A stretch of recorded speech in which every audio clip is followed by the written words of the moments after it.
Now, speaking about the songs you've been singing, the goodness of God has a special resonance in your heart. Parang iba ang dating siya, parang pinipitik ang ang puso mo. Tell us about this song and how it impacts your life. Hindi pa po uso yung kanta na yan. Meron po akong kaibigan kasi na tiga Dubai. We were just talking about God and minention niya po sa akin yung verse na to, yung Psalm 23 verse 6. Surely the goodness and mercy of the Lord will follow me for the rest of my life. Tapos sobra pong lakas nun sa akin. Parang ako yun Kasi po, from the reality show na pinanggalingan ko, hindi po ako lumaki ng well-off, ang family, at talagang nakikitira lamang po kami sa lupa. And at one point nga po, pinaalis na po kami dun Wala pong matirahan yung parents ko. It just happened na nanalo po ako sa kompetisyon, kaya po nagkaroon kami ng pambili ng lupa. When I look back in my life, nagre-resound true yun sa akin because there were moments talaga sa buhay ko na nakita ko na supposedly hopeless na pero parang laging, bam, biglang si Lord dumarating, tada, I'm not late, I'm always here. A lot of people would say, siguro siyang parang non-stop ang hit songs niya No, after Hawak Kamay, there was an era wherein, parang nawalan na ako ng gigs after the competition. And at that time, I only had 3,000 pesos in my pocket. Pang gasolina na lamang po yata yun ng sasakyan ko. But that was the season that I made 3 of my biggest hit songs as well. That sustained my career for the next few years of my life. Wow. And kapag nagbilang po tayo, hindi po ako matatapos sa dami ng times na nandun si God sa life ko. Kaya when that song came out, yung grace ni God, lalong mas naramdaman ko. And when I sing that song, pictures of God's blessings dumarating sa mind ko.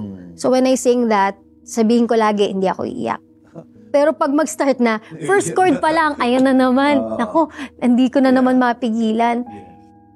Because He's just so faithful po Sobrang faithful po ng Panginoon sa buhay ko. Hindi umaapaw siya na hindi ko na siya kayang i-contain when I speak and I sing about it. Kaya po, ganun po yung impact ng song sa akin. That song is so impactful to you. You can pretty much, it's like the anthem of my life. Of your life, right? And but at the same time, Yang isn't only the girl that made it, literally rags to riches. But Yang is also a woman of incredible challenges and trials and hardships. Paano mo na re-reconcile the idea, the truth, God is good, and then may mga times ka sa buhay mo na, hey God, where are you? Where's your goodness? Can you tell us about your feelings? Maagang-maaga pa sa buhay ko, tumimo na sa heart ko. Ano nga pong verse ng Apostol yung kung ang magulang mo sa lupa ay ganito, ganyan, ganyan. Ngunit, what more si God? Yes. May verse po na ganyan Yes, that if you fathers, though you are evil, know how to give good gifts to your children, how much more your Father in heaven can give, good things to you. Naiiyak ako. And you know what? You have been always at the receiving end of God's goodness. Yes, you just mentioning that verse to me. Di ko po kabisado yung verse, pero so engraved in my heart na kahit ano pong situation sa life ko, kahit minsan it may seem like it's hard o negative yung nangyayari, hindi ko po ever nakita si God na masama siyang tatay. Laging bumabalik yung mind ko na there are things that I do or that are happening in my life because I need to learn something. Or second, it might be my own doing. It might not be God's will for me, yet I'm not exempted to the consequences of my actions. And sabi niya naman sa word niya, He disciplines those who He loves. Yes, So, exactly. parte yun, when bad things happen to me and there's disciplining season, I accept that as well. Kasi part din yun ng love ni God eh. What can I learn from this? He's always good. And even nga kasalanan mo yun eh. Na napunta ka sa situation na to, He can always turn that for your own good. Na may matutunan ka and will add to your wisdom, to your knowledge, so that next time, mas malawak na yung repertoire mo. Yeah. Mas maraki na yung ministering ability mo because your empathy is much bigger as well because you've experienced something. Everything is usable sa Holy Spirit eh. Walang tapon sa Kanya. Pero I never question yung move ni God sa life ko. I just know that He is moving. And when He moves, it's always for my own good. Amen. So, I think yun po yung outlook ko in life. Kaya hindi- Which brings me to the song now, Waymaker. Yes. When you sang it Ayun pa. in Bay Area, like the sense of authenticity and realism is just everywhere in your song. About the crusade, what do you think of the Home Free Global Crusades in relation to what's happening in the Philippines and what's happening in the world in general? Yung Home Free Global Crusade is a reminder of kung ano ba talaga yung focus ng life talaga natin. What's really important. It's not to belittle, syempre, yung problema na nangyayari sa mundo. Yes, of course. But yeah. it's a great reminder for us to focus our eyes on Jesus, kung ano yung ginawa niya and what He's going to do. Kasi it's so easy to lose hope and I'm not exempted. Really, it's a reminder for all of us na ibalik yung sentro natin kay God. God, alam namin na may ginagawa ka.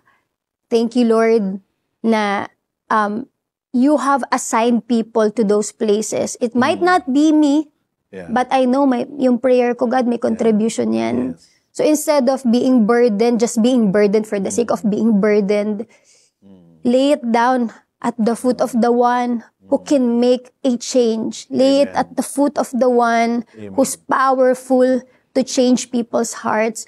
Lay it on the foot of the one who can save.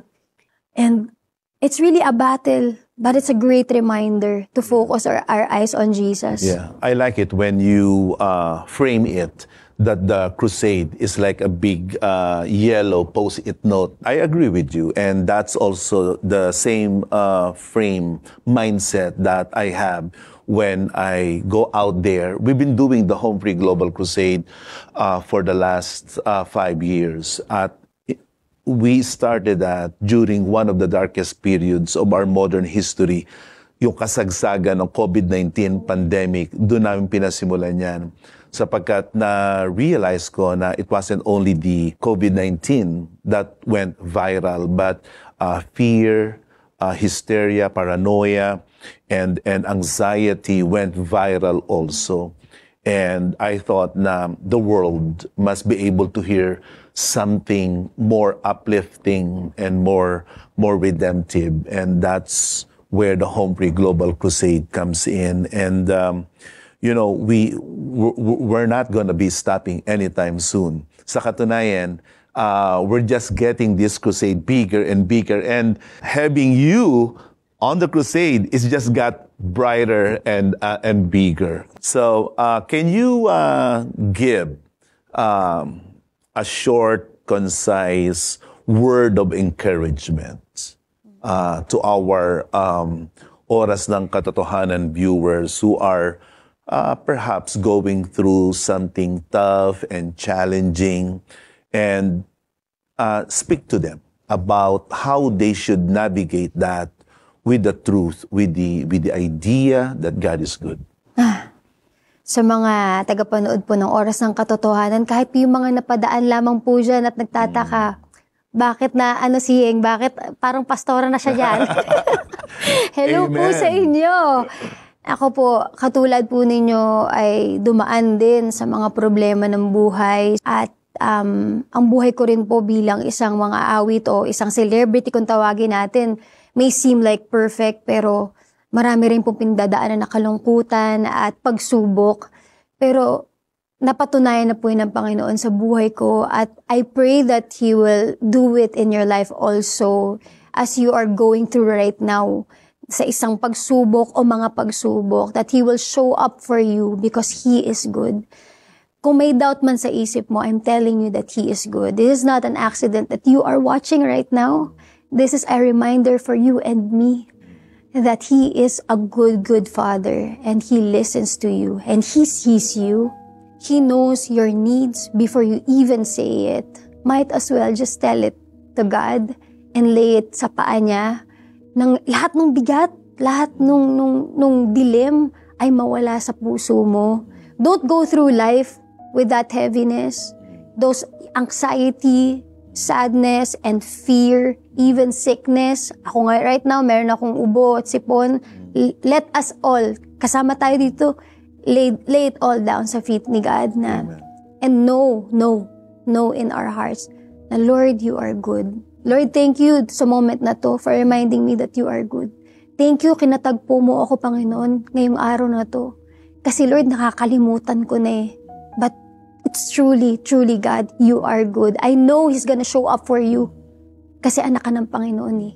Hindi mo matatanggi yun at maaalala mo pa, in this moment, how many times have God showed Himself faithful to you? Even yung mga times na hindi mo nga na-acknowledge na siya yun eh. Siya yun, yung goodness na yun na nag-follow sa'yo. That is God. Praise God. Thank you, Yeng. And I want to invite you. I know the Spirit of the Lord is right here in our studio right now. And the Lord is leading me to pray for those who are going through tough times. And not only sa mga viewers ng Oras ng Katotohanan. I mean, we have brothers and sisters all over the Philippines and all over the world that are going through some difficult times. And will you join me praying for them? Let us pray. Father God in heaven, you know perfectly our experiences, our predicaments, the circumstances in our lives. And some of us, oh Lord, are going through things that are beyond our ability to manage, to cope. We're actually at the end of our ropes. Pero alam namin, Panginoon, na Ikaw pa rin ang aming Panginoon na aming mapapagkatiwalaan. Makakatakbo pa rin kami sa iyo. We believe that you are our God who is sovereign. So I pray now, Father, to make your grace abundant to those who are broken from deep within them. Yung mga may sakit, yung mga may karamdaman, yung mga na-diagnose kamakailan ng mga terminal sicknesses, yung mga dumaraan sa mga private fears and anxieties, Lord, will you minister to them even now? I pray that you will just embrace them with your presence and let your words, Lord, be a source of strength and hope for them. In the name of Jesus, we pray for them, we intercede for them. Amen. Amen. Thank you, Lord. Yeng, you don't only sing beautifully, but you also exhort so beautifully. Can I request you to invite them for the Home Free Global Crusade in Milan? Yes po, muli si Yeng Constantino po ito, inviting everyone para sa Home Free Global Crusade Rebirth in Christ Tour in Milan. Sa October 26 na po yan, 2 p.m. Central European Time at 8 p.m. po yan Manila Time sa Quark Hotel Milan, Italy. Magkita-kita po tayo at sa mga susunod pang Home Free Global Crusade Rebirth in Christ Tour, we'll update you very soon. How I wish we have more hours in this Oras ng Katotohanan. And I have a special gift for you.